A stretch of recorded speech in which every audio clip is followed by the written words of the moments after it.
So you're considering joining a nonprofit board. First, yay. There are folks who need you. They need your expertise. They need your unique perspective. So thank you in advance for wanting to give back to Johnson County. I want to talk briefly about the kinds of things that people on boards do to try to give you an idea of how to ask questions to find the fit with a board and an organization that'll be right for you.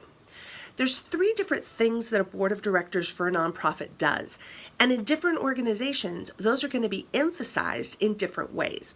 So let me explain each of those real quickly, and then give you an idea of the kinds of questions that you might ask to figure out what kind of a board the organization that you're talking with is actually seeking to put together.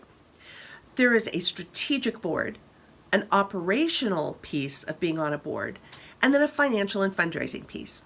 All of those are very important. Without any of them, the organization couldn't exist. But different organizations rely on their boards in different ways in each of those areas. First, strategy. That's where the board of directors is truly a strategic voice that is going to help guide the executive director and the staff of the organization in making decisions and figuring out what kinds of program offerings they should be putting together. In this instance, the board meetings are more strategy sessions. You listen to what's happening in the organization and you offer your expertise in terms of where they might put their resources, what kinds of things they might do next. And in essence, when you're on that kind of a board, basically what they want to do is pick your brain. And so your perspective is arguably the most important thing that you bring to the table. The second kind of board is an operational board. And in this instance, the people on the board are also the people who are generally super volunteers with the organization. In other words, a board meeting might be more about talking about how the organization functions day to day. And you as a board member would probably know that intimately because you would also be volunteering doing the work of the organization. And so your role on the board is almost to represent the volunteers.